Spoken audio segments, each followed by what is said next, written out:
포항 시외버스 터미널은 여느 때처럼 사람들로 북적였다. 이른 아침부터 늦은 밤까지 쉴 새 없이 오가는 인파 속에서 강유진 상병은 차분하게 자신의 차례를 기다리고 있었다.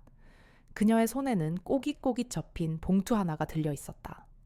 지난 6달 동안 한 푼 두 푼 아껴 모은 월급 정확히 50만 원. 적다면 적고 크다면 큰 돈이었다. 이 돈이면 한 달 어머니의 병원비와 생활비는 충분히 충당될 터였다. 고된 훈련과 반복되는 일상 속에서 그녀를 버티게 해준 것은 오직 이 봉투 안에 담긴 희망뿐이었다. 버스를 타기 위해 개찰구 쪽으로 향하던 그녀의 발걸음이 갑자기 멈춰섰다. 웅성거리는 소리가 들려왔다. 사람들 몇몇이 둥그렇게 모여 무언가를 내려다보고 있었다. 쉰 목소리의 누군가가 다급하게 외쳤다. 아이고, 할아버지가 쓰러졌어. 누가 좀 도와줘요. 강유진은 망설이지 않았다. 그녀의 몸은 해병대 특수 수색대 훈련소에서 배운 응급처치 요령을 본능적으로 기억하고 있었다.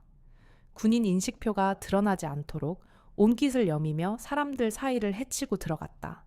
낡은 등산복 차림의 노인이 차가운 바닥에 쓰러져 있었다. 얼굴은 창백했고 식은 땀을 흘리고 있었다.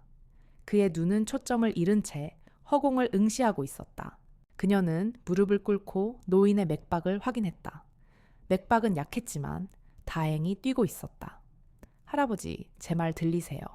괜찮으세요? 그녀가 조심스럽게 어깨를 흔들자 노인의 입술이 희미하게 움직였다. 알아들을 수 없는 작은 소리만이 흘러나왔다. 물을 좀. 주변을 둘러보았지만 사람들은 걱정스럽게 쳐다볼 뿐 아무도 나서지 않았다. 그녀는 급히 매점으로 달려가 생수 한 병을 사왔다. 조심스럽게 물을 떠먹이자 노인은 겨우 몇 모금 삼키고는 다시 눈을 감았다. 의식은 여전히 혼미해 보였다. 누군가 구급차를 불렀다고 했지만 아무리 기다려도 구급차는 오지 않았다. 그녀는 더 이상 지체할 수 없다고 판단했다. 어머니의 병원비가 담긴 봉투를 외투 안주머니 깊숙이 찔러 넣었다. 그리고 망설임 없이 노인을 업었다. 수색대 훈련으로 단련된 그녀의 체력 덕분인지 노인을 업는 것은 생각보다 어렵지 않았다. 병원으로 모시겠습니다. 택시 좀 잡아주세요. 터미널 앞에 서 있던 택시에 노인을 태운 그녀는 운전기사에게 다급하게 말했다. 아저씨, 제일 가까운 병원 응급실로 부탁드립니다. 최대한 빨리 택시가 출발하자 그녀는 노인의 상태를 계속 확인했다. 노인은 눈을 감은 채 헛소리를 중얼거렸다. 애들이 돌아가야 해. 병원에 도착하자마자 그녀는 노인을 응급실로 옮겼다. 의료진이 빠르게 노인의 상태를 확인했다. 그녀는 초조하게 기다렸다. 약 30분쯤 지났을까. 의사가 나와 그녀에게 말했다. 탈수와 저혈당으로 쓰러지신 것 같습니다. 다행히 위험한 상태는 아닙니다. 수액 맞으면서 안정을 취하시면 괜찮아지실 겁니다. 안도감에 한숨을 내쉬던 그때 간호사가 다가와 그녀에게 물었다. 환자분 보호자 되시나요? 이번 수속을 하셔야 하는데. 그녀는 보호자가 아니라고 말했지만 간호사는 난처한 표정을 지었다. 신분 확인이 안 됩니다. 지갑이나 신분증도 없으시고요. 일단 응급 처치 비용이라도 수납하셔야 하는데 치료비가 대략 30만 원 정도 나올 것 같습니다. 그녀는 가슴이 철렁했다. 어머니께 드리려 했던 50만 원 중 30만 원이라니. 눈앞이 아득해졌다. 어머니의 다음 달 병원비가 걱정되었다. 하지만 그녀는 망설이지 않았다. 어렸을 적부터 아버지에게 배운 교훈이 머릿속을 스쳐 지나갔다. 힘없는 이들을 외면하는 것은 힘 있는 자의 오만이다. 그녀는 단호하게 말했다. 제가 내겠습니다. 간호사와 의사는 그녀를 놀란 눈으로 쳐다보았다. 모르는 분인데 괜찮으세요? 네, 괜찮습니다. 할아버지께서 깨어나시면 가족분들 연락처를 알 수 있겠죠. 그녀는 수납 창고로 가서 봉투에 있던 50만 원 중 30만 원을 지불했다. 이제 그녀의 손에는 20만 원만이 남았다. 그녀의 선행은 그렇게 아무도 모르게 아무런 대가 없이 이루어졌다. 하지만 그녀는 알지 못했다. 이 순수한 선행이 오히려 그녀를 피도 눈물도 없는 악의 소굴로 끌어들이는 치명적인 미끼가 될 줄은. 그리고 이 모든 것이 운명적인 복수의 서막이 될 줄은. 강유진 상병은 병원 복도를 걸어 나왔다. 주머니에 남은 20만 원을 만지작거렸다. 어머니의 한 달 약값에는 턱없이 부족했지만 그래도 할아버지를 외면할 수는 없었다. 그녀는 자신이 옳다고 믿는 일을 했을 뿐이었다. 그녀의 선행은 그렇게 세상의 빛을 보지 못한 채 잊혀질 운명인 듯했다. 하지만 그녀는 알지 못했다. 이 단순한 선의의 행위가 거대한 폭풍의 씨앗을 뿌렸다는 것을. 같은 시각 서울 강남의 한 초고층 빌딩. 명성그룹 회장 강대성은 최고급 가죽 의자에 깊숙이 몸을 묻고 있었다. 그의 눈은 노트북 화면에 떠있는 복잡한 그래프들을 훑고 있었지만 머릿속은 온통 다른 생각으로 가득했다.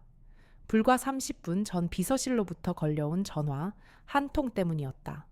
그의 아버지 그룹의 창업주의자 명예회장인 박철수가 포항에서 쓰러져 병원에 실려갔다는 보고였다. 그는 눈썹 하나 까딱하지 않았다. 그래서 지금 상태는 어떤가? 강대성의 목소리는 차갑고 건조했다. 비서실장은 당황한 기색 없이 차분하게 보고를 이어나갔다. 다행히 큰 위험은 넘기셨습니다. 탈수와 저혈당이 원인이라고 합니다. 강대성은 고개를 끄덕였다. 병원은 포항 성모병원 응급실입니다. 그는 생각했다. 노인은 그에게 가족이라기보다 끊임없이 관리해야 하는 거추장스러운 존재에 가까웠다. 치매 증상이 심해지면서 종종 집을 나가 길을 잃곤 했고 그때마다 명성그룹의 이름이 언론에 오르내렸다. 재벌가 회장이 부모도 제대로 돌보지 못한다는 비난은 그의 완벽한 명성에 흠집을 냈다. 그는 이 모든 것을 귀찮아했다. 어떻게 포항까지 간 거지? 강대성의 목소리가 한 톤 낮아졌다. 비서실장은 침을 꿀꺽 삼켰다. 아직 정확한 경위는 파악되지 않았습니다. 다만 한 가지 특이사항이 있습니다. 말해봐. 환자분 발견, 당시 신원 확인이 불가능했습니다. 그런데 한 젊은 여군이 자신의 돈을 모두 털어 치료비를 대신 지불했다고 합니다. 강대성의 눈이 번뜩였다. 그는 잠시 아무 말도 하지 않았다. 그의 머릿속은 빠르게 회전했다. 이익을 위해 살고 이익을 위해 타인을 이용하는 것이 그가 살아온 방식이었다. 그런 그의 눈에 떼가 없는 선행은 이해할 수 없는 개념이었다. 여군이라고, 네, 해병대 상병이라고 합니다. 강유진이라는 이름에 아주 가난한 집안 출신입니다. 보고를 들은 강대성은 실소를 터뜨렸다. 가난한 여군이라 아버지의 병원비가 30만 원인데 그걸 전부 다 내줬다고 비서실장은 조심스럽게 대답했다. 네, 그 여군의 모든 재산인 50만 원 중 30만 원을 지불하고 남은 20만 원만 가지고 떠났다고 합니다. 어머니가 편찮으셔서 그 돈을 병원비로 모은 것이라고 하더군요. 강대성의 얼굴에 흥미로운 표정이 떠올랐다. 그는 몸을 일으켜 창가로 다가갔다. 서울의 야경이 그의 발 아래에 펼쳐져 있었다. 수많은 불빛들, 수많은 사람들, 그리고 그들을 지배하는 거대한 권력의 탑. 그는 자신이 그 탑의 꼭대기에 서 있다고 믿었다. 그런 그의 세상에 단돈 30만 원 때문에 자신의 전 재산을 내놓은 바보 같은 여군이 존재한다는 사실이 신선한 충격으로 다가왔다. 그는 그런 종류의 인간을 이해할 수 없었다. 이름이 강유진이라고 했나, 내 회장님. 좋아. 그 여군에 대해 더 알아봐. 뭐 하는 집안인지, 왜 해병대에 갔는지, 과거 기록은 없는지. 가능한 모든 것을 파악해 비서실장은 고개를 숙이며 대답했다. 네 회장님, 즉시 조치하겠습니다. 강대성은 다시 의자에 앉아 눈을 감았다. 그는 강유진의 행동을 단순히 선행으로 치부하지 않았다. 세상 모든 일에는 이유가 있고 대가가 있다. 그 여군은 분명 자신에게서 무언가를 바라고 있을 것이었다. 그는 그런 유형의 인간들을 수없이 봐왔다. 돈을 바라는 자, 명예를 바라는 자, 권력을 바라는 자. 이 가난한 여군은 과연 무엇을 바라는 것일까? 아니면 정말 아무것도 바라지 않는 바보일까? 그는 궁금해졌다. 명성그룹의 모든 자원이 강유진이라는 한 여군을 파헤치기 위해 동원되기 시작했다. 그는 아직 알지 못했다. 그가 지금 파헤치려는 여군이 바로 20년 전 그가 자신의 손으로 모든 것을 앗아갔다고 믿었던 그 집안의 유일한 생존자라는 것을. 그는 자신의 탐욕을 위해 한 가족을 파멸시켰고 이제 그 파멸 속에서 자라난 칼날이 자신을 향하고 있다는 것을 전혀 눈치채지 못했다. 강유진의 순수한 선의는 거대한 악의 소굴에 도달하기 위한 첫 번째 단계였고 강대성의 단순한 호기심은 복수의 서막을 여는 가장 치명적인 실수였다. 그는 그녀를 거래의 대상으로 여기고 있었다. 하지만 강유진의 내면에 숨겨진 분노와 복수심은 그가 상상하는 모든 거래의 개념을 초월하는 것이었다. 그날 밤 서울의 차가운 야경 아래에서 명성그룹의 회장은 자신의 사냥감을 고르고 있었다. 그리고 포항의 작은 관사에서 한 여군은 자신이 뱉어낸 선의의 행위가 어떤 결과를 가져올지 전혀 알지 못한 채 평온한 잠에 빠져들었다. 그녀는 아직 자신이 멸망시키려는 제국의 심장부에 가장 가까이 다가가고 있다는 사실을 깨닫지 못했다. 강대성 회장의 집무실. 그는 비서실장이 내민 태블릿 PC를 무표정하게 바라보고 있었다. 태블릿 화면에는 강유진 상병에 대한 상세한 신원 조사 보고서가 빼곡히 채워져 있었다. 강대성은 보고서를 읽어 내려가던 중 갑자기 멈칫했다. 그의 손가락이 멈춘 곳에는 놀라운 사실이 적혀 있었다. 강유진 상병의 본명은 강하진. 그리고 그녀의 아버지는 20년 전 명성그룹에 의해 무너진 세진그룹의 회장 강도현이었다. 강대성의 얼굴에서 여유로운 미소가 순식간에 사라졌다. 그의 눈빛은 차갑게 변했다. 보고서는 계속해서 충격적인 진실을 쏟아냈다. 20년 전 명성그룹은 세진그룹을 인수합병하려 시도했다. 그러나 세진그룹의 회장 강도현은 이를 완강히 거부했다. 당시 명성그룹은 세진그룹의 기술력이 절실했고 강대성은 자신의 야심을 위해서라면 어떤 수단도 가리지 않았다. 그리고 얼마 후 강도현 회장 부부는 의문의 교통사고로 사망했다. 당시 경찰은 단순 사고로 수사를 종결했지만 명성그룹과 강도현 회장 부부의 갈등 관계는 이미 재계에 파다한 소문이었다.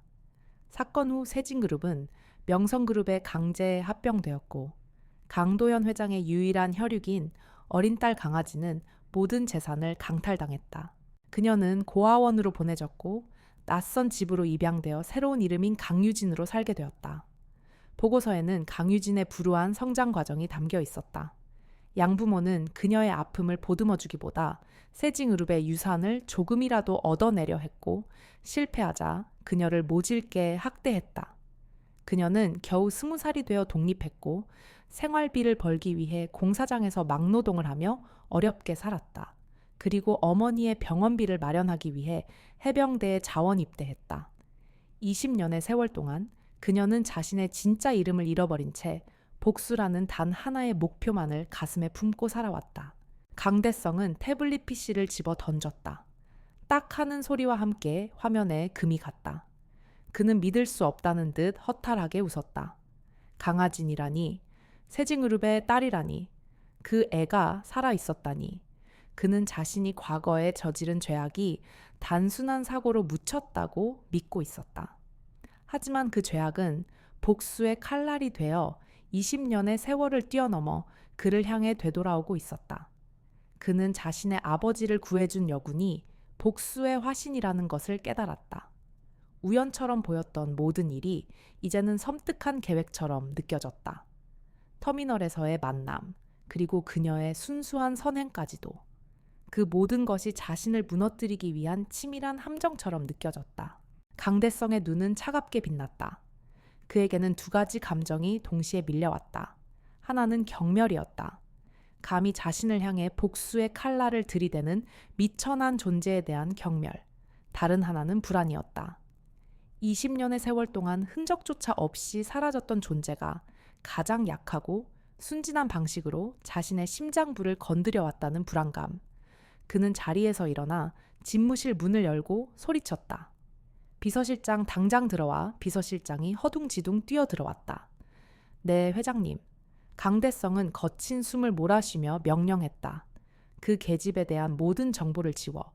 경찰 기록, 군대 기록, 모든 파일을 삭제해. 그리고 그는 차가운 미소를 지었다. 그 계집이 더 이상 복무할 수 없도록 모든 수를 써서라도 군대에서 쫓아내. 그는 이 모든 것이 강유진의 의도적인 계획이라고 믿었다. 그의 아버지를 구함으로써 자신에게 접근하려 했다고. 하지만 그는 아직 몰랐다. 강유진이 아직 자신의 진짜 신분을 드러낼 때가 아니라고 생각하고 있다는 것을. 그녀의 행동은 순수한 선의였을 뿐이며 강대성의 오만한 의심이 스스로 무덤을 파는 행위라는 것을. 강대성은 복수의 칼날이 자신을 향해 오고 있다는 것을 직감했지만 그 칼날이 얼마나 예리하고 치밀한지는 전혀 알지 못했다. 그는 이제 그녀를 제거해야 할 대상으로 인식했다. 하지만 강유진의 머릿속에는 이미 복수라는 이름의 거대한 설계도가 완성되고 있었다. 이제는 그녀가 공격할 차례였다. 강유진은 부대 복귀 후 관물대 앞에 앉아 멍하니 있었다. 그녀의 손에는 20만 원이 남은 봉투가 들려 있었다. 어머니의 병원비 걱정이 머릿속을 맴돌았다. 하지만 그보다 더 그녀의 마음을 짓누르는 것은 20년 전의 기억이었다. 어렴풋이 남아있던 아버지의 따뜻한 미소, 그리고 어머니의 다정한 목소리. 그 모든 기억들이 교통사고라는 거대한 망치에 맞아 산산이 부서졌다. 그녀는 지금까지 그 사고가 단순한 비극이라고 믿어왔다. 하지만 터미널에서 만난 노인의 가족이 명성그룹 회장이라는 사실이 밝혀지면서 그녀의 믿음은 산산조각 났다. 강대성. 그 이름이 그녀의 뇌리를 강타했다. 아버지와 매일같이 통화하며 사업에 대해 이야기하던 이름.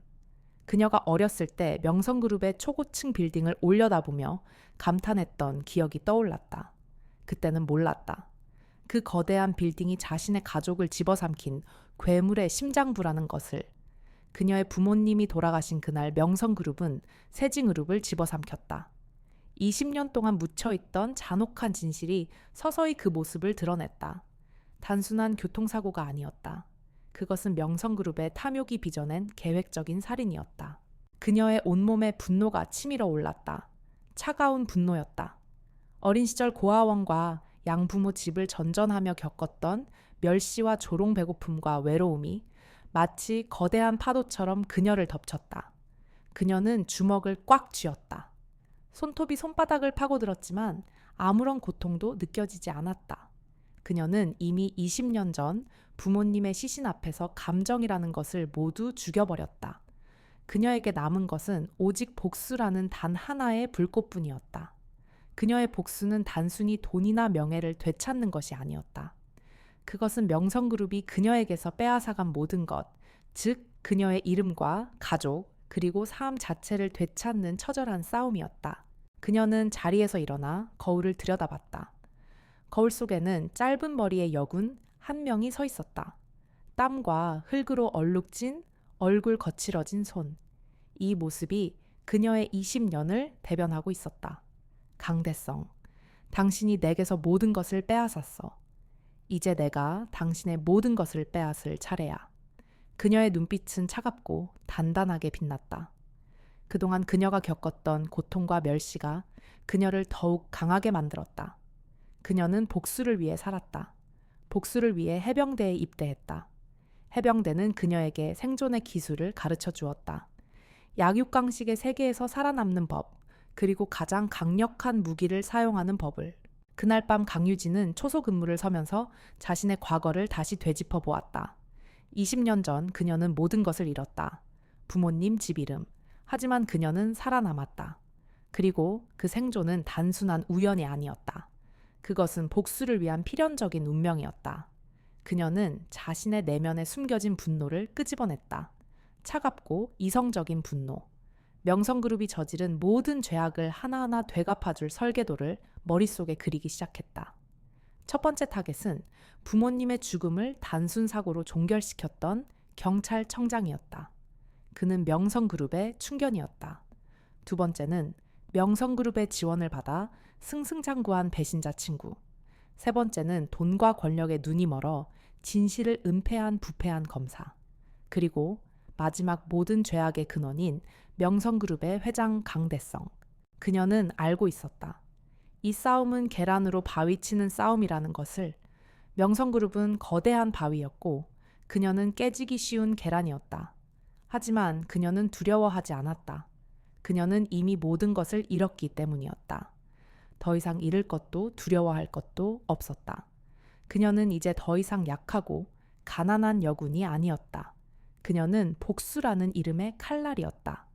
그녀의 칼날은 소리 없이 흔적 없이 명성그룹의 심장부를 향해 다가가고 있었다. 그녀는 초소 근무를 마치고 돌아와 조용히 자신의 관물대를 정리했다.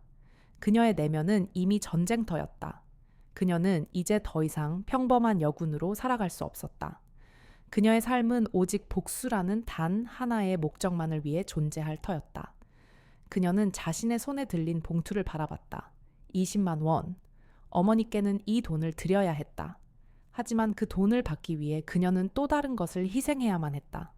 자신의 순수한 선의가 이 모든 비극의 시작이 되었듯이 그녀의 복수는 또 다른 비극을 낳을지도 모른다는 것을 그녀는 직감했다. 하지만 그녀는 멈출 수 없었다. 복수의 불꽃은 이미 그녀의 심장을 집어삼켰고 그녀는 그 불꽃이 시키는 대로 움직일 수밖에 없었다. 강대성, 이제 당신에게는 지옥의 문이 열릴 것이다. 그리고 그 문을 연 것은 바로 당신의 아버지를 구원한 내가 될 것이다. 다음 날 아침 해병대 관사는 평소와 다름없이 고요했다. 하지만 강유진 상병의 주변에는 눈에 보이지 않는 차가운 기류가 흐르고 있었다. 아침 점호 시간, 그녀는 사소한 군장 상태 불량으로 열외 조치를 당했다. 그녀의 소속 중대장 최동우 소령은 차가운 눈빛으로 그녀를 쏘아봤다. 강 상병, 군기가 빠졌나? 이등병도 아니고 상병이 군장 정리를 이따위로 해. 그의 목소리에는 평소와 다른 날카로움이 묻어 있었다. 강유진은 아무 말 없이 차렷 자세를 유지했다. 그녀의 내면은 이미 차갑게 굳어 있었다. 그날 이후 그녀의 군 생활은 지옥으로 변했다. 중대장은 사사건건 그녀를 불러 트집을 잡았다. 아침 점호 때의 궁이 분량은 시작에 불과했다. 그녀는 모두가 보는 앞에서 무의미한 완정훈장 구보를 해야 했고 아무도 없는 막사 청소를 홀로 도맡아야 했다. 그녀의 동기들은 그녀를 피하기 시작했다. 누군가 그녀에게 말을 걸기라도 하면 그들 역시 중대장의 표적이 되었다. 그녀는 철저히 고립되었다. 식당에서는 혼자 밥을 먹었고 훈련 중에는 항상 맨 뒤에 섰다. 마치 투명 인간이 된 것 같았다. 가장 견디기 힘든 것은 선임들의 멸시였다. 특히 일병 시절부터 그녀를 못마땅하게 여겼던 권혁수 병장은 노골적으로 그녀를 괴롭혔다. 야, 강유진. 너 혹시 중대장님이랑 무슨 일 있었냐? 요즘 왜 이렇게 찍혔어? 혹시 훈련 빼달라고 부탁이라도 했냐? 그의 비아냥거림은 그녀의 자존심을 긁었다.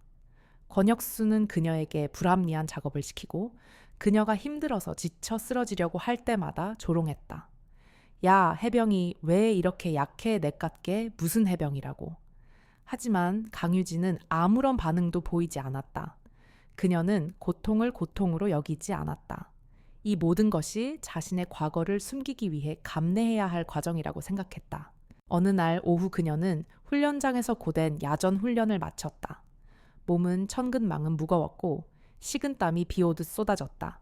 그때 권혁수 병장이 그녀에게 다가와 작은 목소리로 말했다. 야, 강유진, 솔직하게 말해봐.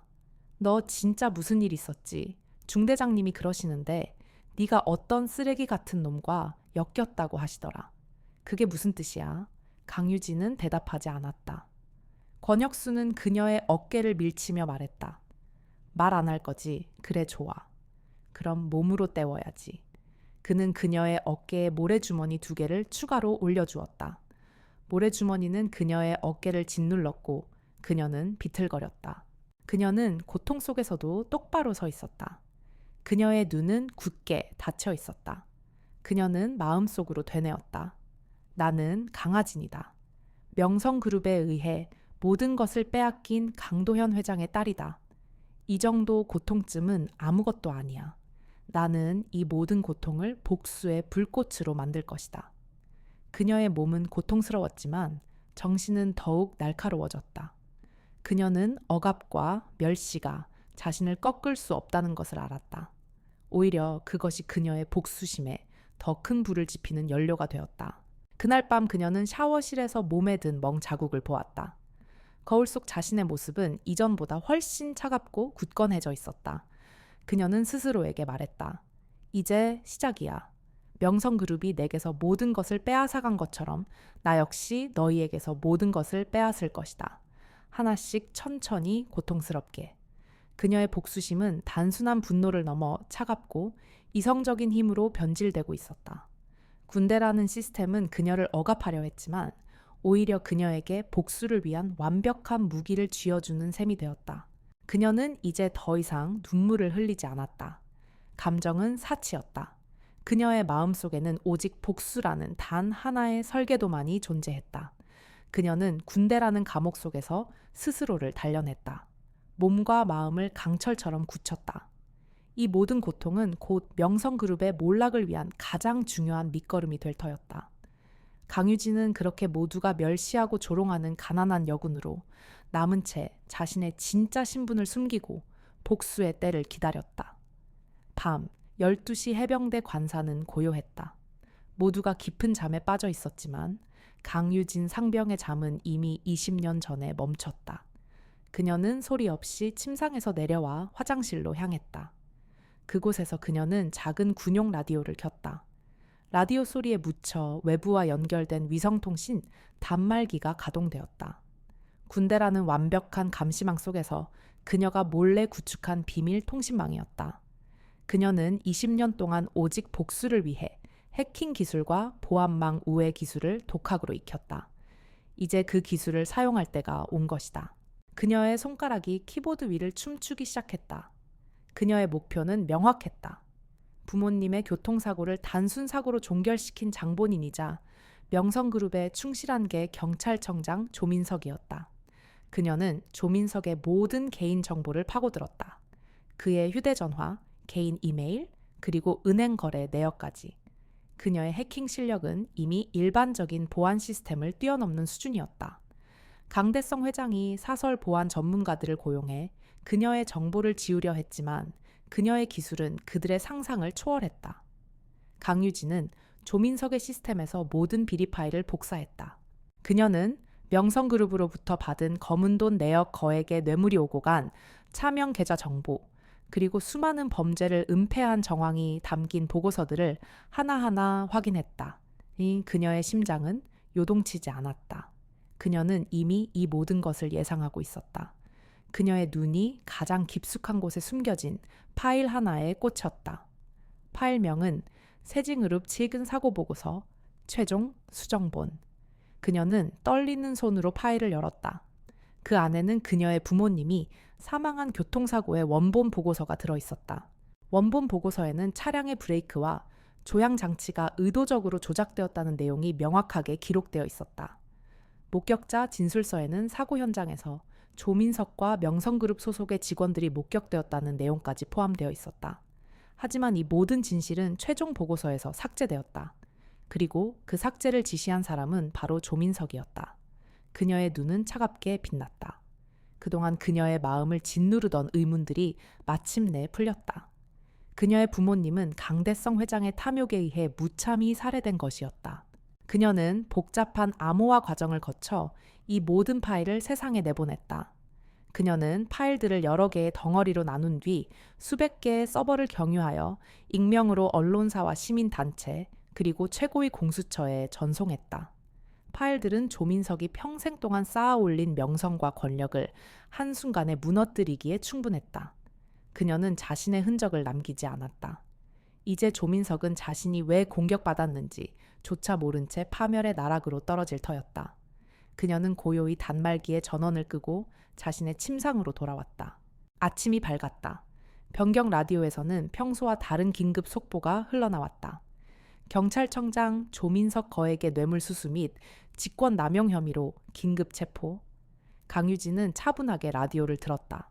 그녀의 입가에 차가운 미소가 스쳐 지나갔다. 이제 첫 번째 복수가 시작되었다. 조민석의 몰락은 명성그룹을 향한 거대한 복수의 서막에 불과했다.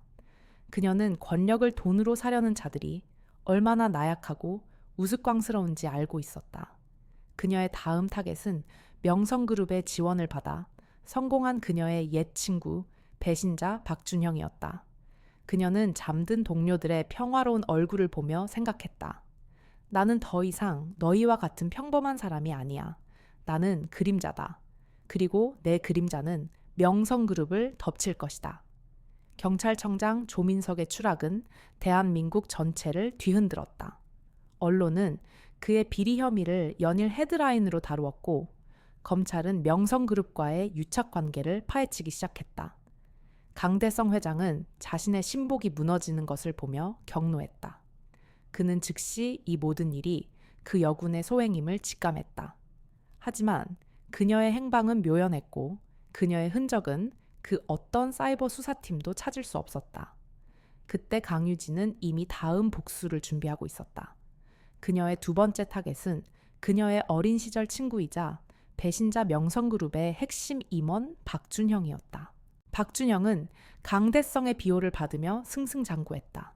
그의 성공은 명성그룹의 막대한 자금과 강대성의 개인적인 지원 덕분이었다. 그는 이제 고급 외제차를 타고 강남의 최고급 아파트에 살며 자신을 자수성가한 젊은 사업가로 포장하고 있었다. 강유진은 훈련을 마치고 돌아온 새벽 박준형의 모든 디지털 기록에 접속했다. 그의 소셜미디어 개인 메신저, 그리고 회사 내부망까지. 그녀는 그가 쌓아 올린 가짜 성공의 탑을 해체하기 시작했다. 그녀의 손가락은 키보드 위를 빠르게 오갔다. 그녀는 박준형이 명성그룹의 지원을 받는 대가로 어떤 추악한 일을 저질렀는지에 대한 모든 증거를 찾아냈다. 그가 세진그룹의 핵심 기술을 몰래 빼돌려 명성그룹에 넘긴 파일, 그 기술을 이용해 출시한 신제품의 보고서, 그리고 그가 회사에 공금을 횡령하고 탈세한 정황이 담긴 수많은 이메일과 서류들이었다. 이 모든 것이 그의 성공이 얼마나 위태로운 모래성 위에 지어진 것인지를 여실히 보여주고 있었다. 하지만 이것만으로는 부족했다. 그녀는 그에게 가장 치명적인 상처를 입힐 증거를 찾고 있었다. 그녀는 박준영의 개인 클라우드 서버에서 오래된 음성 파일을 발견했다. 파일명은 quote c.r project final. 파일을 실행하자 강대성과 박준영의 대화 내용이 흘러나왔다. 목소리는 낮고 음침했다. 강 회장님, 강도연 회장이 고집이 너무 세서 자네가 할 일은 하나뿐이야. 그저 내 명령대로만 해. 자네 아버지 병원비와 학비는 앞으로 내가 책임질 테니. 그 다음으로 들려온 것은 박준형의 비굴한 웃음소리였다. 네 회장님, 믿고 맡겨주십시오. 강유진의 심장이 차갑게 굳어졌다. 그녀는 파일을 듣는 내내 눈물 한 방울 흘리지 않았다. 그녀는 이미 20년 전에 흘려야 할 눈물을 모두 흘렸기 때문이었다. 그녀는 친구의 배신이 어떤 대가를 치러야 하는지 똑똑히 보여주기로 결심했다. 그녀는 모든 증거 파일을, 조민석의 비리 파일을 유출했던 것과 같은 방식으로 언론과 검찰에 전송했다. 파일들은 박준영이 자수성가한 천재 사업가가 아니라 명성그룹의 꼭두각시에 불과했음을 만천에 드러냈다. 다음 날 아침 모든 방송 뉴스는 박준영의 몰락을 대대적으로 보도했다. 그는 긴급 체포되었고 그의 모든 재산은 압류되었다. 그는 자신이 왜 갑자기 몰락했는지 전혀 알지 못한 채 명성그룹의 회장에게 버림받았다는 사실만을 깨달았다. 그는 강대성 회장에게 매달려 도움을 청했지만 이미 그의 휴대전화는 꺼져 있었다. 강유진은 훈련장 한쪽에서 구보를 하다가 동료들이 들고 있는 휴대전화에서 흘러나오는 뉴스를 들었다. 박준형의 얼굴이 화면에 잡히자 그녀의 눈빛은 한층 더 차갑고 단단하게 빛났다. 네가 내게서 모든 것을 빼앗아 갔을 때 너는 내가 얼마나 고통스러웠는지 몰랐겠지. 이제 네가 그 고통을 느낄 차례야. 그녀는 땀으로 범벅된 얼굴로 훈련장을 달렸다. 그녀의 내면에 남은 것은 이제 단 하나뿐이었다. 모든 죄악의 근원인 강대성 회장을 향한 마지막 복수. 그녀의 다음 목표는 부패한 검사 김영훈이었다. 경찰청장 조민석과 명성그룹의 핵심 임원 박준형의 몰락은 사회 전체에 큰 충격을 던져주었다. 하지만 검찰은 오히려 이 기회를 이용해 명성그룹에 대한 대대적인 수사를 시작했다. 정의가 살아있는 것처럼 보였다.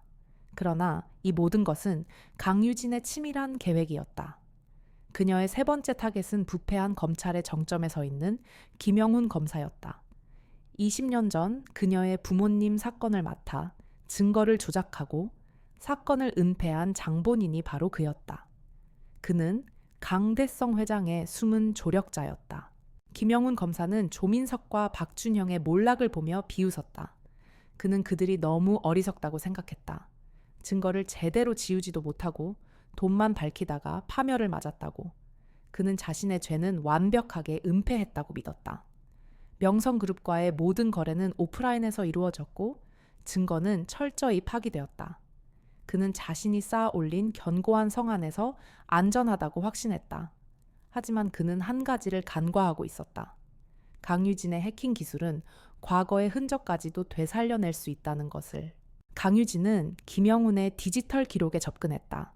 그의 휴대전화, 개인 클라우드, 그리고 업무용 컴퓨터까지. 그녀는 그가 과거에 저지른 모든 조작 행위를 분석했다. 증거 파일의 형식을 바꾸고 메타데이터를 조작하고 거래 내역을 위장하는 그의 독특한 방식을 파악했다. 그녀는 그 방식 그대로 김영훈이 명성그룹으로부터 거액의 뇌물을 받고 조민석과 박준영의 비리를 덮어주는 대가로 공을 세웠다는 위조 증거들을 만들어냈다. 그녀는 단순히 파일을 조작하는 데 그치지 않았다. 그녀는 AI 딥페이크 기술을 이용해 김영훈의 목소리가 담긴 가짜 녹취록까지 만들어냈다. 그 녹취록에는 그가 강대성 회장과 통화하며 조민석에게는 이렇게 처리하라고 지시했고 박준형의 서류는 모두 파기했습니다. 라고 말하는 내용이 담겨 있었다. 모든 증거들은 그의 평소 말버릇과 서류 정리 방식을 완벽하게 모방하고 있었다. 마치 김영훈 자신이 만든 증거처럼 보였다. 그녀는 이 모든 증거들을 익명으로 검찰청 내부에 심었다. 김영훈의 책상 서랍에, 그의 컴퓨터 하드 드라이브에, 그리고 그의 개인 메신저 서버에. 김영훈은 자신의 책상에서 발견된 의문의 파일을 보고 처음에는 대수롭지 않게 여겼다. 하지만 파일 속 내용을 확인한 그는 얼굴이 새파랗게 질렸다. 그가 명성그룹과 거래한 모든 내역이 너무나도 상세하게 기록되어 있었기 때문이었다. 그는 자신이 파일을 만들고도 기억하지 못하는 것인가 하는 혼란에 빠졌다. 그는 즉시 파일을 삭제하고 관련 서버를 청소하기 시작했다. 하지만 그가 삭제하는 순간 파일은 이미 외부로 유출되기 시작했다. 그가 손을 쓸 새도 없이 언론은 김영훈 검사 명성그룹 비호 혐의 포착이라는 긴급 속보를 쏟아냈다. 검찰 내부에서는 그가 배후에서 명성그룹의 뒤를 봐주며 정의를 팔았다는 소문이 삽시간에 퍼져나갔다. 그가 부정사실을 부인할수록 언론은 그가 과거에 조작했던 서류들과 똑같은 형식의 증거들을 내놓았다. 그는 스스로의 함정에 빠져 허우적거렸다. 결국 그는 자신의 결백을 증명하지 못한 채 긴급 체포되었다. 그는 분노에 찬 얼굴로 외쳤다. 이건 조작된 증거야. 내가 만든 게 아니라고. 하지만 아무도 그의 말을 믿지 않았다. 그가 쌓아온 모든 부패의 기록들이 마치 거울처럼 그를 비추고 있었기 때문이었다. 강유진은 뉴스를 보며 차가운 미소를 지었다. 김영훈 검사는 결국 자신이 조작했던 방식 그대로 파멸을 맞았다. 그녀는 이제 마지막 퍼즐 조각을 맞출 차례라는 것을 알았다. 모든 죄악의 근원 강대성 회장. 그는 이제 모든 것을 잃은 채 홀로 남겨질 것이다. 그녀는 조용히 자리에서 일어나 마지막 단계를 준비하기 시작했다. 그녀의 복수는 이제 막바지에 다다르고 있었다. 명성그룹 회장 강대성의 집무실은 팽팽한 긴장감으로 가득 차 있었다. 불과 일주일 만에 그의 가장 충성스러운 3명의 신복이 모조리 파멸을 맞았다. 경찰청장 조민석 핵심 임원 박준형, 그리고 최고위 검사 김영훈까지. 그는 책상에 놓인 신문을 구겨 던졌다. 도대체 누가 이런 짓을 하는 거야? 그의 목소리는 분노로 떨리고 있었다. 그는 직감했다. 이 모든 일이 우연이 아니라는 것을. 누군가 자신을 향한 복수를 계획하고 있었다. 그는 비서실장 이수호를 불렀다.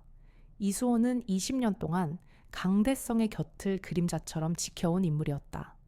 그는 강대성의 모든 비밀을 알고 있었고 그만큼 강대성이 가장 신뢰하는 사람이었다. 이수호가 조용히 집무실로 들어왔다. 회장님 부르셨습니까? 강대성은 그를 쏘아보며 말했다. 자네도 이 모든 게 우연이라고 생각하나 누군가 나를 겨냥하고 있어. 누군가 이 모든 사건의 배후에 있어. 자네가 보기에도 그렇겠지? 이수호는 고개를 숙이며 대답했다. 네, 회장님. 저희가 추적한 결과 모든 공격의 배후에는 단 한 명의 해커가 있는 것으로 보입니다.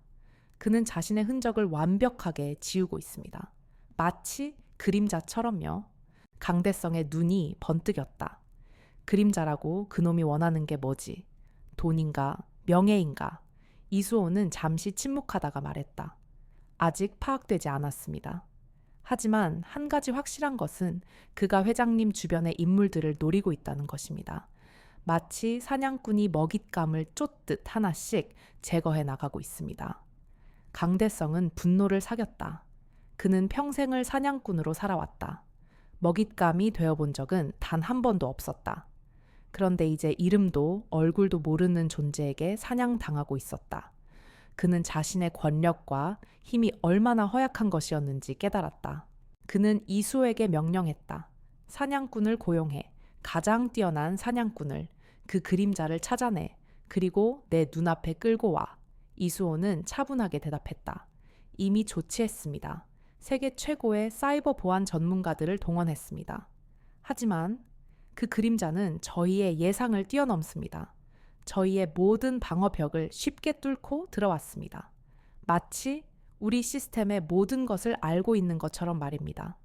이수호의 말은 강대성의 불안감을 더욱 고조시켰다. 그는 불안했지만 동시에 흥분되었다. 이렇게 흥미로운 사냥감은 처음이었다. 그는 이 그림자가 과연 누구인지 그리고 자신과 무슨 관계가 있는지 궁금해지기 시작했다. 그는 조용히 이수호를 바라보았다. 자네도 그 그림자에 대해 아는 것이 있나? 이수호는 침착하게 대답했다.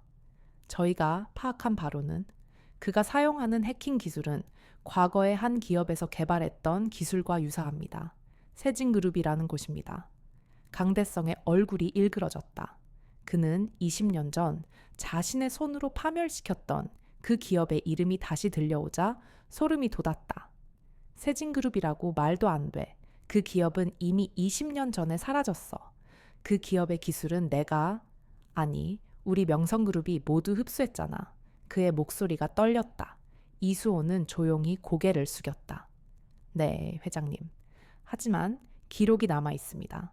세진그룹에서 개발한 특수보안 기술은 외부로 유출된 적이 없습니다. 오직 당시 개발에 참여했던 소수의 인원만 알고 있는 기술입니다. 강대성은 혼란에 빠졌다. 20년 전의 과거가 현재의 복수로 되돌아오고 있었다. 그는 혹시나 하는 마음에 이수에게 물었다. 그 기업의 딸, 그 아이는 어떻게 되었지? 이수호는 단호하게 대답했다. 보고서에 따르면 그 아이는 20년 전에 고아원에서 실종되었습니다. 생사는 알 수 없습니다. 강대성의 안색이 조금 편안해졌다. 그래, 실종되었다면 그럼 다행이군. 그는 안심했다. 이수호가 자신을 속이고 있다는 것을 전혀 눈치채지 못했다. 이수호의 얼굴에 차가운 미소가 스쳐 지나갔다. 회장님, 당신은 아직 모릅니다. 당신이 찾던 그 아이가 바로. 이수호는 강대성의 등 뒤에서 조용히 자신의 계획을 실행하고 있었다. 그는 명성그룹을 무너뜨리기 위해 강유진을 이용하고 있었다. 그리고 강유진은 그 사실을 전혀 알지 못했다. 명성그룹의 사설 사이버 보안 전문가들은 밤낮 없이 그림자의 흔적을 쫓았다. 그들은 최신 해킹 기술과 보안 프로그램을 동원해 침입 경로를 분석했고 마침내 하나의 결론에 도달했다. 회장님, 저희의 분석 결과 이 모든 공격의 배후에는 단 한 명의 해커가 있는 것으로 보입니다. 그가 사용하는 기술은 특정 군사기관에서 개발된 것과 유사합니다. 보고를 들은 강대성은 눈빛이 흔들렸다. 군사기관이라니. 그가 과거에 지시했던 그 여군에 대한 정보가 머릿속을 스쳐 지나갔다. 그때 비서실장 이수호가 조용히 다가와 강대성에게 속삭였다. 회장님, 제가 따로 알아보니 그가 사용하는 기술은 20년 전 세진그룹이 개발했던 기술과 거의 일치합니다. 당시 세진그룹은 군납 사업을 위해 최첨단 보안 기술을 개발했었죠. 강대성의 표정이 굳어졌다. 세진그룹. 그가 가장 듣고 싶지 않은 이름이었다. 말도 안 돼. 그 기술은 이미 내가 모두 파기시켰어. 그 기업의 모든 기술 문건은 명성그룹의 서버에 모두 저장되어 있을 텐데 강대성은 혼란스러워했다. 이수호는 침착하게 말을 이었다. 네, 회장님. 하지만 저희가 확인한 바에 따르면 세진그룹의 일부 기술 문건이 외부로 유출된 정황이 있습니다. 내부자의 소행으로 보입니다. 아마도 세진그룹의 남은 잔당들이 있을지도 모릅니다. 강대성의 눈에 이글거리는 분노가 떠올랐다. 내부자라는 단어는 그의 신경을 곤두서게 했다. 그는 20년 전 자신의 손으로 완전히 파멸시켰다고 믿었던 과거의 그림자가 자신을 향해 다가오고 있다는 것을 깨달았다. 하지만 그는 아직 이수호가 꾸민 거대한 함정에 걸려들고 있다는 것을 전혀 알지 못했다. 이수호는 강유진의 존재를 알고 있었다. 20년 전 강대성이 세진그룹의 문건을 모두 파기하라고 지시했을 때 그는 회장의 눈을 피해 일부 핵심 기술 파일을 개인 서버에 따로 백업해 두었다. 이수호 역시 강대성 회장의 희생자였다. 그의 아버지는 명성그룹에 의해 파산했고 어머니는 충격으로 세상을 떠났다. 그는 복수를 위해 강대성 회장의 그림자가 되기로 결심했다. 그리고 이제 강유진이라는 완벽한 무기가 나타난 것이다. 이수호는 강유진의 해킹 기술과 자신이 가진 과거의 정보를 결합하면 강대성을 완벽하게 무너뜨릴 수 있다고 판단했다. 그는 강대성에게 위조된 로그 기록과 해킹 경로를 제시했다. 그 기록들은 모두 세진그룹의 옛 직원들을 가리키고 있었다. 강대성은 그의 보고를 신뢰했다. 좋아. 그 여군이 아니라 세진그룹의 잔당들이었군. 그들을 찾아내. 단 한 놈도 남기지 말고 모두 제거해. 강대성의 목소리는 살기가 가득했다. 이수호는 회장에게 고개를 숙였다. 네, 회장님. 즉시 조치하겠습니다. 강대성이 돌아서자 이수호의 얼굴에 차가운 미소가 스쳐 지나갔다. 회장님은 항상 눈앞의 그림자만 쫓으셨죠? 진짜 적은 바로 20년 전 당신이 무시했던 그 그림자였습니다. 강대성은 명성그룹의 모든 사설 인력을 동원해 세진그룹의 옛 직원들을 추적하기 시작했다. 그는 이 모든 공격이 과거의 복수극이라고 생각했다. 하지만 그는 자신이 엉뚱한 방향으로 가고 있다는 것을 전혀 알지 못했다. 그의 사냥꾼들은 엉뚱한 먹잇감을 쫓았고 그 사이 강유진은 더욱 깊숙이 명성그룹의 심장부로 파고들었다. 이수호는 그녀의 모든 해킹 경로를 미리 예측하고 그가 원하는 방향으로 강대성을 유도했다. 그는 강대성의 모든 시스템에 감시망을 깔고 그의 모든 움직임을 실시간으로 감시했다. 이수호는 이제 명성그룹의 모든 것을 손에 쥐고 있었다. 그의 계획은 완벽했다. 강대성 회장이 강유진의 존재를 눈치채지 못하도록 하면서 그녀를 이용해 강대성의 죄를 하나하나 밝혀내는 것. 그리고 모든 것이 끝난 후 그는 강유진을 제거하고 명성그룹을 자신이 차지할 계획이었다. 이수호는 모든 것을 얻을 수 있다고 믿었다. 그는 자신이 강유진보다 더 영리하다고 확신했다. 하지만 그는 아직 몰랐다. 강유진의 복수심이 그의 상상을 초월한다는 것을. 그녀는 그저 복수라는 하나의 목적을 위해 존재했고 그 복수를 위해서라면 어떤 희생도 감수할 준비가 되어 있었다.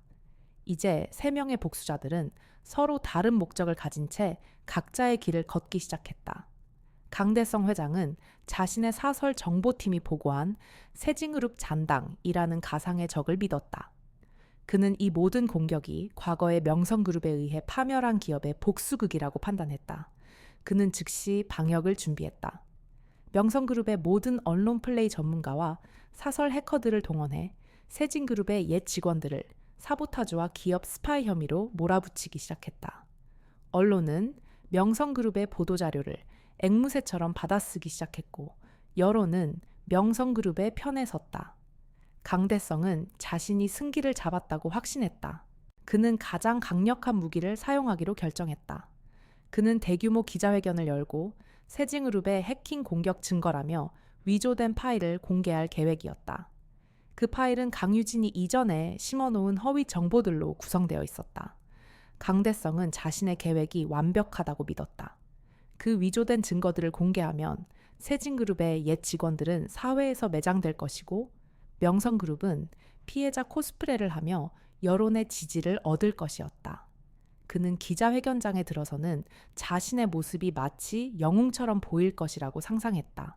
하지만 강유진은 이미 그의 모든 움직임을 예측하고 있었다.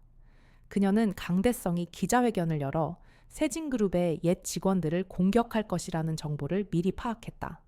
그리고 이수호가 몰래 심어놓은 감시망을 통해 강대성이 위조된 증거를 만들고 있다는 사실을 알게 되었다. 그녀는 웃었다. 강대성이 스스로 함정으로 걸어 들어오고 있었다. 그녀는 그가 만든 그 위조된 증거 파일 속에 또 다른 더욱 치명적인 위조 파일을 심어 넣었다. 그 파일은 명성그룹이 언론을 조작하고 세진그룹의 옛 직원들을 모함하려는 모든 계획이 담겨 있었다. 기자회견이 시작되었다. 강대성은 당당한 얼굴로 연단에 섰다. 명성그룹은 현재 정체불명의 해킹 공격으로 심각한 피해를 입고 있습니다. 저희는 이 공격의 배후를 밝혀냈습니다. 그들은 바로 20년 전 저희에게 합병된 세진그룹의 잔당들입니다. 그의 발표에 모든 기자들은 술렁거렸다. 그는 태블릿 PC를 들어 올리며 증거 파일을 공개하려 했다. 하지만 그때 예상치 못한 일이 벌어졌다. 모든 기자들의 휴대전화로 긴급 속보 알림이 울렸다. 단독, 명성그룹, 세진그룹 모함, 증거 포착. 강대성 회장 언론과 내통하며 여론 조작 시도. 강대성은 놀라 손을 덜덜 떨었다. 그가 공개하려던 파일은 이미 세상에 유출된 뒤였다. 그것도 그의 기자회견이 시작되는 그 시점에 맞춰서. 기자들은 그가 준비한 자료에는 관심도 없이 자신의 휴대전화 화면에 뜬 뉴스 기사를 확인하고 있었다. 그 기사에는 그가 위조된 파일을 만들고 언론을 조종하려 했던 모든 계획이 상세하게 담겨 있었다. 강대성은 얼굴이 하얗게 질렸다. 이건 거짓말이야. 조작된 기사라고. 그는 소리쳤지만 그의 목소리는 기자들의 웅성거리는 소리에 묻혔다. 그를 멸시하는 듯한 기자들의 눈빛은 그를 더욱 비참하게 만들었다. 그는 기자회견장을 빠져나와 자신의 집무실로 돌아왔다. 그는 분노에 찬 얼굴로 이수에게 소리쳤다. 도대체 어떻게 된 거야? 누가 내 시스템에 이런 파일을 심어 놓은 거야? 그 그림자가 나를 가지고 놀고 있어. 이수호는 조용히 대답했다. 죄송합니다, 회장님. 그 그림자는 저희의 예상을 뛰어넘는 것 같습니다. 그가 회장님의 모든 움직임을 읽고 있습니다. 강대성은 좌절했다. 그는 자신이 완벽하게 계획했다고 생각한 복수가 오히려 자신의 몰락을 재촉하고 있었다는 것을 깨달았다. 그는 이제 더 이상 그 그림자를 단순한 해커로 볼 수 없었다. 그는 자신의 삶을 통째로 뒤흔드는 거대한 운명임을 직감했다. 강유진의 첫 번째 공개 공격은 그렇게 성공했다. 명성그룹 회장 강대성의 몰락은 전 세계의 이목을 집중시켰다. 언론들은 재벌의 허위와 오만을 비판하며 강대성의 과거 비리를 파헤치기 시작했다. 강유진은 군대 관사에서 이 모든 상황을 지켜보고 있었다. 그녀의 복수는 완벽하게 성공하는 듯 보였다. 하지만 그녀의 내면에는 한 가지 의문이 계속해서 맴돌았다. 어떻게 된 거지? 내가 심어놓은 증거 파일은 내가 심은 곳이 아니잖아. 그녀는 자신이 심어놓은 파일이 강대성의 서버에서 발견되지 않았다는 사실을 뒤늦게 깨달았다. 그녀의 복수는 그녀의 계획대로 이루어진 것이 아니었다. 그녀의 해킹 경로를 분석하던 강유진은 하나의 공통된 패턴을 발견했다. 그녀가 명성그룹의 서버에 접근할 때마다 알 수 없는 해킹 코드가 그녀의 경로를 다른 곳으로 우회시키고 있었다. 마치 누군가 그녀의 모든 움직임을 예측하고 그녀를 다른 방향으로 유도하고 있는 것처럼 강유진은 섬뜩한 느낌을 받았다. 그녀는 즉시 모든 해킹 경로를 역추적하기 시작했다. 그리고 마침내 그 모든 흔적이 명성그룹 본사 내부의 한 컴퓨터를 가리키고 있다는 것을 발견했다. 그녀는 명성그룹의 내부망에 다시 잠입했다. 이수호 비서실장의 개인 컴퓨터였다. 강유진은 그의 컴퓨터에 접속했다. 그녀는 그가 어떤 인물인지 알지 못했다. 그저 강대성 회장의 신복 중 한 명이라고만 생각했다. 하지만 그의 컴퓨터에서 발견된 파일들은 그녀의 예상을 완전히 뒤엎었다. 이수호는 강대성 회장의 명령에 따라 강유진의 정보를 파기하는 척하면서 그녀의 모든 해킹 경로를 파악하고 있었다. 그는 명성그룹의 모든 방어망을 해제하고 그녀가 원하는 곳으로 쉽게 침투할 수 있도록 길을 터주고 있었다. 그녀는 분노와 혼란에 휩싸였다. 강유진은 이수호의 컴퓨터를 더 깊숙이 파고들었다. 그리고 프로젝트 피닉스라는 이름의 암호화된 파일을 발견했다. 파일명은 죽음에서 부활하는 불사조라는 뜻이었다. 암호를 해제하자 그녀는 믿을 수 없는 진실을 마주하게 되었다. 이수호는 20년 전 명성그룹에 의해 파산한 서호그룹의 유일한 상속자였다. 강대성 회장이 서호그룹을 무자비하게 인수하는 과정에서 그의 아버지가 스스로 목숨을 끊었고 어머니는 충격으로 병을 얻어 돌아가셨다. 그는 복수를 위해 강대성 회장의 가장 가까운 곳으로 침투했다. 그리고 그는 20년 동안 명성그룹의 모든 비밀과 비리를 손에 넣었다. 파일에는 이수호의 치밀한 복수 계획이 담겨 있었다. 그는 강유진이라는 완벽한 칼을 발견했다. 그는 그녀의 순수한 복수심을 이용해 강대성 회장을 파멸시킬 계획이었다. 그리고 모든 것이 끝난 후 강대성 회장이 몰락하면 그는 자신이 20년 동안 모아온 자료들을 이용해 명성그룹을 장악하고 자신의 이름으로 그룹을 재건할 계획이었다. 그는 자신이 승자가 될 것이라고 믿고 있었다. 강유진은 모든 것을 알고 있었다. 그녀는 단순히 복수를 위해 싸운 것이 아니었다. 그녀는 이수호라는 또 다른 복수자의 도구였다. 강유진의 내면은 차갑게 굳어졌다. 배신은 그녀에게 이미 익숙한 감정이었다. 하지만 이번 배신은 달랐다. 그녀는 자신의 가장 순수한 의도가 누군가의 치밀한 야심에 이용당했다는 사실에 분노했다. 그녀는 자신이 이제 두 명의 적과 싸워야 한다는 것을 깨달았다. 하나는 모든 죄악의 근원인 강대성 회장, 그리고 다른 하나는 자신의 복수심을 이용하려는 이수호. 그녀는 이제 더 이상 망설일 수 없었다. 그녀는 자신의 모든 것을 걸고 이 위험한 복수극을 끝내야만 했다. 그녀는 이제 더 이상 누구도 믿을 수 없었다. 그녀는 혼자였다. 철저히 혼자였다. 그리고 그 외로움은 그녀의 복수심에 더 큰 불을 지폈다. 강유진은 이수호 비서실장의 계획을 모두 파악했다. 그녀는 자신이 복수극의 주인공이 아니라 또 다른 복수자의 도구였다는 사실에 분노했다. 하지만 그녀의 분노는 그녀를 멈추게 하지 않았다. 오히려 그녀의 머리는 더욱 차갑게 회전했다. 이수호. 그는 그녀에게 새로운 위협이었지만 동시에 강대성을 무너뜨릴 가장 강력한 조력자가 될 수 있었다. 그녀는 위험한 도박을 하기로 결심했다. 이수호를 만나 그와 손을 잡는 것이다. 그리고 마지막 순간 그의 손을 놓아버리는 것. 그녀는 비밀스러운 방법으로 이수호에게 만남을 제안했다. 이수호는 그녀의 제안에 놀랐지만 곧 흥미로운 미소를 지으며 응했다. 강유진은 외출 허가를 받아 서울의 한적한 카페로 향했다. 그녀는 군복이 아닌 평범한 사복 차림이었지만 그녀의 눈빛은 칼날처럼 날카로웠다. 이수호는 이미 그녀를 기다리고 있었다.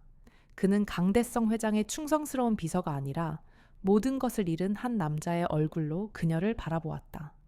강유진 상병, 아니 강아진 양, 만나서 반갑습니다. 그의 목소리는 부드러웠지만 그 속에 숨겨진 야심이 느껴졌다. 강유진은 단도직입적으로 말했다. 당신이 나를 이용하고 있다는 것을 알고 있습니다. 이수호의 표정이 굳어졌다. 무슨 말씀이신지. 더 이상 숨기지 마세요. 20년 전 당신의 가족도 명성그룹에 의해 파멸했습니다. 그리고 당신은 강대성 회장의 가장 가까운 곳에서 복수를 꿈꿔왔죠. 당신은 나를 이용해 강대성 회장을 제거하고 명성그룹을 손에 넣으려는 겁니다. 내 말이 틀렸습니까? 강유진의 목소리는 차갑고 단호했다. 이수호는 잠시 침묵했다. 그리고는 씁쓸한 미소를 지었다. 놀랍군요. 정말 놀랍습니다. 당신은 내 예상보다 훨씬 더 영리하군요. 이수호는 솔직하게 자신의 계획을 인정했다. 네, 맞습니다. 저는 당신을 이용하려 했습니다. 하지만 당신의 목적과 나의 목적은 결국 같습니다. 강대성을 무너뜨리는 것. 우리는 서로에게 완벽한 파트너가 될 수 있습니다. 잠시 손을 잡는 겁니다. 모든 것이 끝난 후에 우리는 각자의 길을 가면 됩니다. 그는 그녀에게 손을 내밀었다. 하지만 강유진은 그의 손을 잡지 않았다. 당신은 내가 당신의 말대로 움직일 것이라고 생각했겠죠. 당신은 나를 단순히 당신의 복수를 위한 도구로 생각했지만 나는 다릅니다.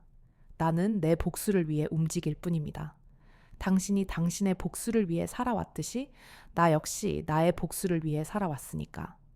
그녀는 단호하게 말했다. 이수호의 표정이 굳어졌다. 그는 그녀의 눈에서 자신과 똑같은 결의를 읽었다. 이 여자는 단순한 복수자가 아니었다. 그녀는 자신이 조종할 수 없는 거대한 폭풍이었다. 강유진은 이수호에게 자신의 조건을 제시했다. 좋아요. 손을 잡죠. 하지만 모든 계획은 내가 세울 겁니다. 모든 정보의 접근 권한도 내가 가질 겁니다. 당신이 나를 배신하려고 한다면 내가 가진 정보를 이용해 당신부터 무너뜨릴 겁니다. 당신은 그저 내 그림자 역할을 하면 됩니다. 어때요? 위험한 도박이죠. 그녀의 제안은 이수호의 자존심을 건드렸다. 그는 자신이 완벽하게 통제할 수 있다고 믿었던 존재에게 오히려 통제를 당하게 된 것이다.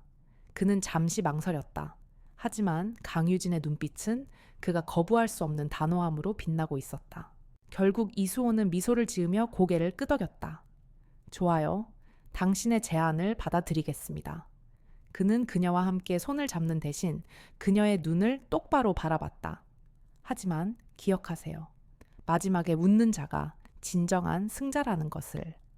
강유진은 그의 말을 똑같이 되돌려 주었다. 나 역시 그렇게 생각합니다. 그들의 위험한 동맹은 그렇게 시작되었다. 두 명의 복수자들은 서로를 믿지 않은 채 서로를 이용해 모든 죄악의 근원인 강대성 회장을 향해 마지막 발걸음을 내딛기 시작했다. 위험한 동맹이 시작되었다. 강유진과 이수호는 서로를 경계하며 강대성 회장을 향한 마지막 복수를 준비했다. 이수호는 명성그룹의 내부 정보를 조작해 투자자들의 신뢰를 무너뜨리기 시작했다. 그는 가짜 투자 보고서를 흘려보냈고 주가는 곤두박질쳤다. 명성그룹은 순식간에 혼란에 빠졌다. 강대성 회장은 투자자들을 진정시키기 위해 기자회견을 준비했다. 하지만 강유진은 그가 마지막으로 마이크를 잡을 기회를 주지 않을 생각이었다. 그녀의 계획은 강대성 회장을 철저히 그리고 공개적으로 파멸시키는 것이었다. 그녀는 군대 관사의 컴퓨터 앞에서 마지막 작전을 시작했다. 그녀의 손가락은 키보드 위를 빠르게 움직였다. 그녀의 목표는 명성그룹이 소유한 모든 방송사의 메인 서버였다. 그녀는 순식간에 모든 방송 채널의 송출 시스템에 침입했다. 그날 저녁 대한민국 최고의 뉴스 프로그램이 방영되려던 찰나 모든 채널의 화면이 갑자기 검은색으로 변했다. 그리고 잠시 후 한 음성이 흘러나왔다. 시민 여러분, 지금부터 명성그룹 회장 강대성의 모든 죄악을 공개하겠습니다. 강대성 회장은 집무실 소파에 앉아 이 모든 것을 지켜보고 있었다. 옆에는 이수호 비서실장이 태연한 얼굴로 서 있었다. 그는 이수호가 자신이 심어놓은 스파이임을 전혀 알지 못했다. 화면이 바뀌고 20년 전 그녀의 부모님이 사망한 교통사고, 현장의 CCTV 원본 영상이 재생되었다. 영상 속에는 사고 현장에서 차량의 브레이크를 조작하는 명성그룹 직원들의 모습이 선명하게 담겨 있었다. 강대성은 화면을 보며 몸을 떨었다. 이럴 리가 없어. 그 영상은 이미 모두 파기시켰을 텐데. 영상은 계속해서 그의 죄를 고발했다. 조민석 경찰청장에게 거액의 뇌물을 건네는 장면, 박준영에게 세진그룹의 기술을 빼돌리라고 지시하는 통화 내용, 그리고 김영훈 검사와 증거 조작을 논의하는 음성 파일까지. 모든 증거는 완벽하게 연결되었다. 강대성의 모든 죄악이 여과 없이 전국으로 생중계되고 있었다. 그가 20년 동안 쌓아 올린 모든 명예와 권력이 단 한순간에 무너져 내리는 순간이었다. 그는 충격으로 말을 잃은 채 화면만을 응시했다. 그때 이수호가 조용히 그의 옆에 다가왔다. 회장님, 저를 기억하십니까? 강대성은 그를 쳐다보았다. 이수호, 자네. 이수호의 얼굴에 차가운 미소가 번졌다. 네, 저는 이수호입니다. 20년 전 회장님께 모든 것을 빼앗긴 서호그룹 회장의 아들입니다. 그리고 오늘 이 모든 것을 계획한 사람입니다. 강대성은 분노에 찬 얼굴로 소리쳤다. 네, 이놈 감히 나를 배신해. 하지만 그의 목소리는 이미 힘을 잃은 뒤였다. 이수호는 회장의 귀에 속삭였다. 복수는 가장 가까운 곳에서 시작되어야 하는 법입니다.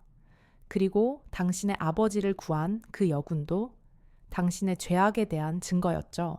그때 집무실 문이 활짝 열리며 검찰 수사관들이 들이닥쳤다. 그들은 영장을 내밀며 강대성을 긴급 체포했다. 강대성은 수갑이 채워진 채 고개를 들었다. 그의 눈은 이수호와 마주쳤다. 이수호의 눈빛은 차갑고 단호했다. 강대성은 패배를 인정하고 고개를 떨구었다. 그의 몸은 힘없이 끌려갔다. 밖에서는 수많은 기자들이 그를 기다리고 있었다. 플래시 세례와 함께 그의 초라한 모습이 전 세계에 보도되었다. 강유진은 화면을 끄고 조용히 의자에 앉았다. 복수는 끝났다. 그녀의 모든 적들이 파멸했다. 하지만 그녀의 마음속에는 알 수 없는 공허함만이 남아 있었다. 명성그룹 회장 강대성의 체포는 대한민국 사회를 뒤흔들었다. 연일 뉴스는 그의 추악한 비리를 보도했고 명성그룹의 주가는 폭락했다. 거대한 제국이 한순간에 무너져 내리는 모습은 충격적이었다. 하지만 이 모든 것을 일으킨 강유진 상병은 조용히 자신의 관사에 앉아 있었다. 그녀는 컴퓨터 화면을 껐다. 세상은 그녀의 복수에 열광하고 있었지만 그녀의 마음은 차갑고 공허했다. 그녀는 이제 더 이상 복수를 위해 살 이유가 없었다. 그녀는 자리에서 일어나 거울을 보았다. 거울 속에는 낯선 얼굴이 서 있었다. 20년 전의 강아지는 사라졌다. 50만 원을 털어 낯선 노인을 돕던 순수한 강유진도 사라졌다. 그 자리에는 차갑고 무표정한 눈을 가진 여군 한 명만이 남아 있었다. 그녀는 자신의 복수를 위해 모든 감정을 죽였다. 이제 복수가 끝났지만 그녀의 감정들은 다시 돌아오지 않았다. 그녀는 자신이 무엇을 얻었는지 알 수 없었다. 정의를 실현했다는 쾌감 그런 것은 없었다. 오랜 시간 동안 그녀를 짓눌렀던 분노가 사라지자 그 자리에는 거대한 공허함만이 남았다. 그녀는 고작 20만 원을 쥐고 터미널에서 망설이던 자신의 모습을 떠올렸다. 그때 그녀에게는 어머니의 병원비라는 따뜻한 목표가 있었다. 하지만 이제 그녀에게 남은 것은 아무것도 없었다. 그녀는 복수를 위해 모든 것을 바쳤다. 친구를 배신하고 스스로를 고립시키고 자신의 존재 자체를 복수의 도구로 만들었다. 그녀는 자신이 복수에 성공했다고 믿었지만 사실은 복수가 그녀를 집어삼킨 것이었다. 그녀의 삶은 더 이상 그녀의 것이 아니었다. 그것은 복수라는 이름의 감옥이었다. 강유진은 관물대 서랍을 열어 낡은 사진 한 장을 꺼냈다. 사진 속에는 웃고 있는 어린 강아지와 그녀의 부모님이 있었다. 행복했던 그 시절의 기억이 그녀의 마음을 아프게 했다. 그녀는 복수를 통해 그들에게 진정한 정의를 되찾아 주려 했지만 그들의 따뜻한 미소는 영원히 돌아오지 않을 것이었다. 그녀는 사진을 든 채 눈물을 흘리고 싶었지만 눈물은 나오지 않았다. 그녀는 이제 더 이상 울 수 없었다. 그녀는 모든 감정을 잃어버렸다. 그녀는 사진을 다시 서랍에 넣었다. 그녀는 알지 못했다. 그녀의 복수극은 끝났지만 또 다른 복수자가 남아있다는 것을. 이수호.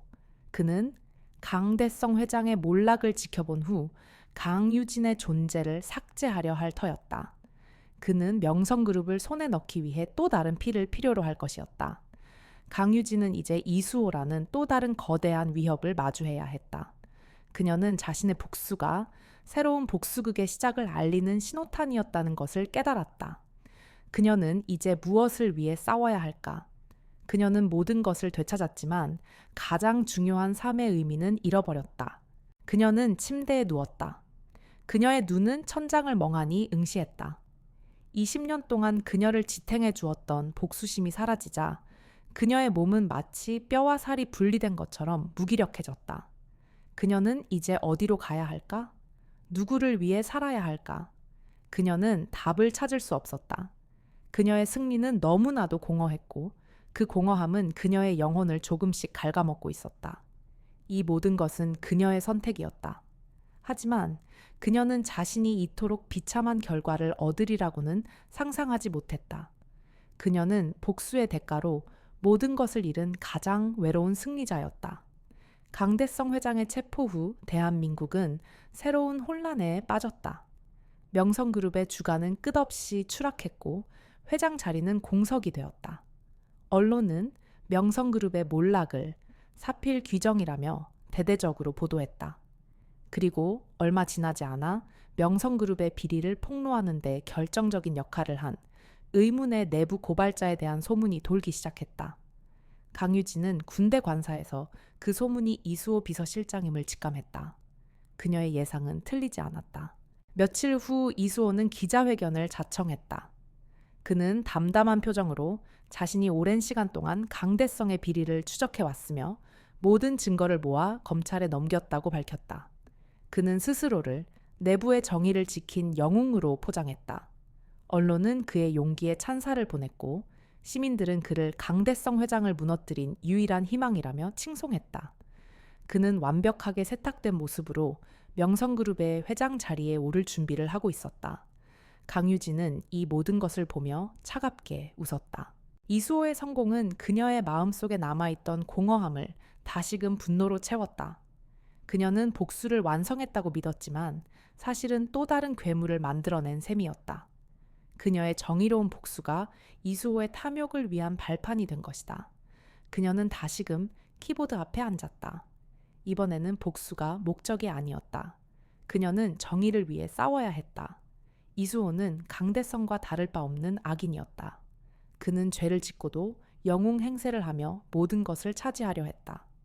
그녀는 그에게서 모든 것을 빼앗아야 했다.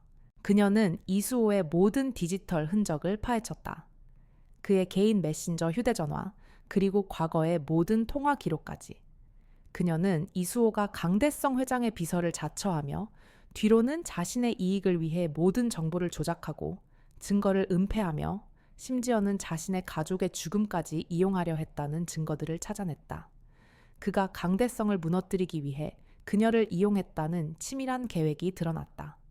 이수호는 그녀의 순수한 복수심을 조롱했고 그녀의 모든 행동을 자신의 야심을 위한 도구로 만들었다. 강유진은 분노했다. 그녀는 자신의 영혼을 파괴하면서까지 해낸 복수가 결국 이수호의 소나기에 놀아났다는 사실에 몸서리쳤다. 하지만 그녀의 분노는 그녀를 파멸로 이끌지 않았다. 오히려 그녀에게 새로운 목적을 부여했다. 그녀는 이제 이수호를 무너뜨려야 했다. 그의 모든 죄악을 세상에 공개하고 그가 영웅 행세를 하지 못하도록 막아야 했다. 녀는 이 모든 것을 끝내기 위한 마지막 작전을 구상하기 시작했다. 이수호. 그는 자신이 완벽하게 승리했다고 믿겠지만 그녀는 그가 상상조차 하지 못했던 방식으로 그를 파멸시킬 것이다. 그녀의 복수는 이제 새로운 차원으로 진화했다. 그것은 더 이상 개인적인 원한이 아니었다. 그것은 이 사회에 만연한 부패와 불의에 대한 저항이었다. 그녀는 자신이 잃어버린 순수함을 되찾기 위해 싸워야 했다. 그녀의 손가락은 다시 키보드 위를 움직였다. 그녀는 이수호가 가장 중요하게 생각하는 것, 바로 명성과 영광을 파괴할 계획을 세웠다. 그녀는 그가 쌓아 올린 가짜 영웅의 이미지를 산산조각 낼 준비를 하고 있었다. 이수호는 자신이 승리했다고 믿고 있었지만 진정한 게임은 이제부터 시작이었다. 이수호는 자신이 완벽한 승자가 될 것이라고 확신했다. 그는 명성그룹의 임시회장이 되었고 다음 주 주주총회에서 정식으로 회장 자리에 오를 예정이었다. 그는 언론의 찬사를 즐기며 강대성 회장의 몰락을 보며 희열을 느꼈다. 그는 강유진이라는 위험한 칼을 영리하게 이용했다고 생각했다. 이제 그 칼을 버릴 때가 왔다고 판단했다. 그는 강유진의 존재를 세상에서 영원히 지울 계획을 세웠다. 그때 이수호의 휴대전화로 알 수 없는 문자가 도착했다. 명성그룹의 새로운 주인이 될 이수호 비서실장님, 당신의 승리를 축하드립니다. 마지막으로 축하주 한 잔 하시겠습니까? 장소는 20년 전 당신의 모든 것이 사라진 그곳입니다. 이수호는 문자를 읽고 소름이 돋았다. 문자가 지칭하는 장소는 그의 아버지가 스스로 목숨을 끊었던 이제는 폐허가 된 옛 서호그룹의 본사 건물이었다. 그는 이 모든 것이 강유진의 짓이라는 것을 직감했다. 그는 분노와 함께 호기심을 느꼈다. 그가 그녀보다 한 수 위라는 것을 증명할 기회였다. 어둠이 내린 서호그룹 옛 본사 건물 옥상. 이수호는 도착했고 그곳에는 강유진이 홀로 서 있었다. 그녀의 눈빛은 차갑고 단호했다. 오랜만이네요, 이수호 씨. 아니, 서호그룹의 이수호 사장님. 이수호는 그녀의 비아냥에 미소를 지었다. 정말 놀랍군요. 당신이 이 모든 것을 알게 될 줄은 몰랐습니다. 하지만 당신이 날 함정에 빠뜨릴 수 있다고 생각하나 나는 명성그룹의 모든 것을 손에 쥐고 있어. 당신은 나를 이길 수 없어. 그는 자신만만하게 말했다. 강유진은 그의 말에 비웃었다. 당신이 나를 이겼다고 생각했겠죠. 당신은 내가 당신의 복수를 위한 도구라고 생각했지만 사실은 내가 당신의 탐욕을 위한 도구였다는 것을 알았을 때 나는 이미 당신의 게임을 끝냈습니다. 그녀의 목소리는 차분했지만 그 속에는 숨겨진 분노가 느껴졌다. 이수호는 혼란스러워했다. 무슨 헛소리야? 증거는 모두 내가 갖고 있어. 내가 없으면 강대성의 죄를 완벽하게 증명할 수 없다고. 그때 강유진이 휴대전화 화면을 그에게 내밀었다. 화면에는 이수호가 강대성의 모든 비리 파일을 조작하고 그녀를 이용해 회사를 차지하려 했던 모든 계획이 담겨 있었다. 그리고 그녀는 말했다. 나는 당신이 모든 것을 다 갖고 있다고 생각했기 때문에 당신이 가진 모든 정보를 당신의 컴퓨터에 다시 복사해 넣었습니다. 그리고 당신의 시스템을 해킹했습니다. 지금 이 순간 당신의 모든 죄악은 세상에 공개되고 있습니다. 이수호는 얼굴이 하얗게 질렸다. 이럴 리가 없어. 그는 말을 잇지 못했다. 강유진은 계속해서 말했다. 당신은 강대성과 다를 바 없는 탐욕스러운 괴물입니다. 당신은 정의를 팔았고 내 복수심을 조롱했습니다. 이제 당신은 강대성처럼 공개적으로 파멸할 겁니다. 하지만 당신에게 마지막 기회를 주겠습니다. 지금 이 자리에서 당신의 모든 죄를 자백하세요. 그리고 당신의 영혼을 구원하세요. 그녀의 목소리에는 연민이라곤 찾아볼 수 없었다. 이수호는 무너져 내렸다. 그는 자신이 완벽하게 승리했다고 믿었지만 사실은 강유진이라는 거대한 함정에 빠진 것이었다. 그는 결국 자신의 죄를 모두 자백했다. 그는 강유진에게 모든 것을 고백했다. 자신이 명성그룹의 모든 시스템을 장악했고 강유진의 복수심을 이용해 강대성을 무너뜨리려 했다는 사실을. 그의 모든 자백은 그의 휴대전화를 통해 실시간으로 경찰과 검찰에 전송되고 있었다. 강유진은 그의 얼굴에 대고 차갑게 말했다. 고맙습니다. 당신의 자백은 당신의 죄를 증명하는 완벽한 증거가 될 겁니다. 이수호는 그녀의 말에 허탈한 웃음을 지었다. 그는 모든 것을 잃었다. 모든 것을 잃고도 자신이 이겼다고 믿었던 것이다.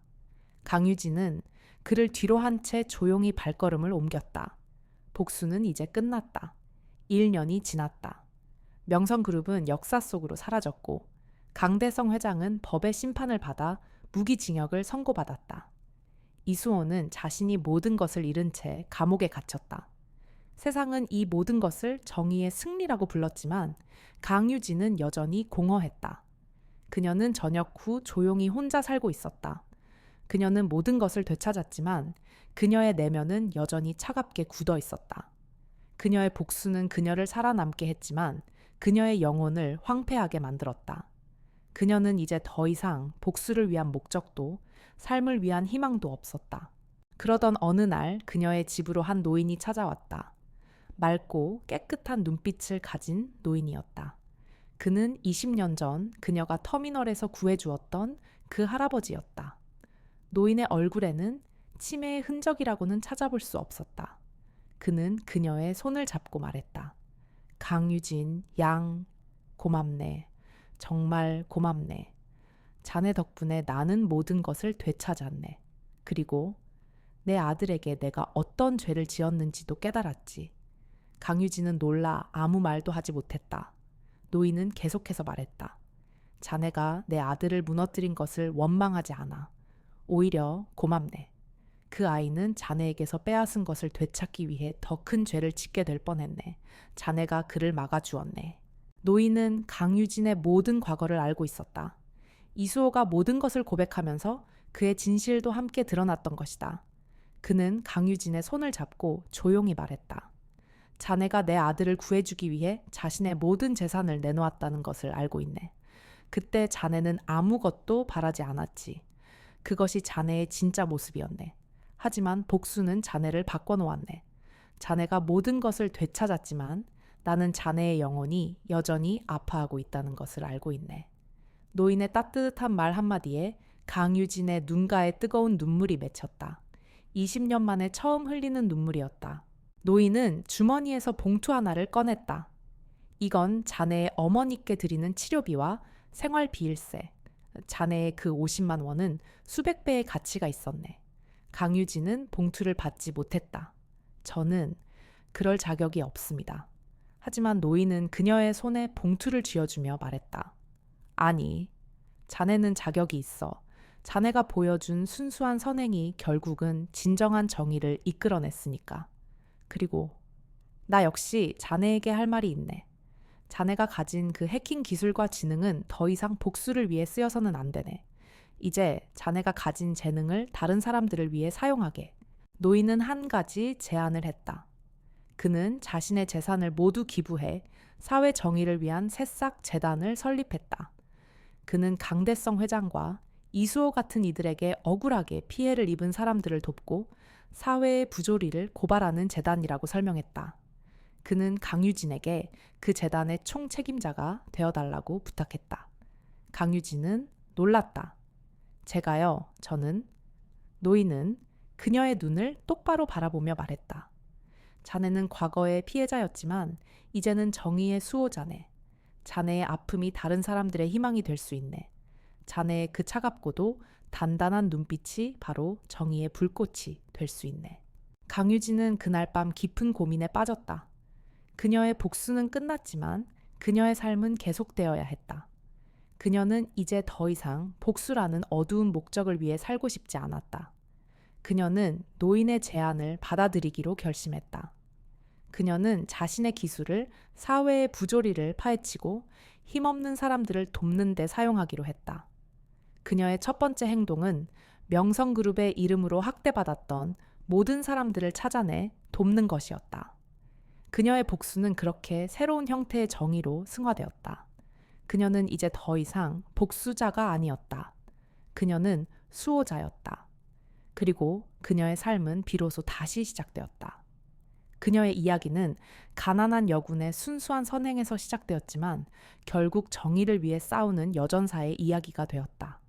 그녀는 복수의 끝에서 자신의 진정한 의미를 찾아냈다. 댓글로 여러분의 소중한 의견과 감동을 나눠주세요. 좋아요와 구독은 저희 채널에 큰 힘이 됩니다. 더 많은 분들이 이 이야기를 접할 수 있도록 주변에 공유해 주시면 감사하겠습니다. 여러분의 관심과 응원 덕분에 저희는 더 좋은 이야기로 찾아뵐 수 있습니다.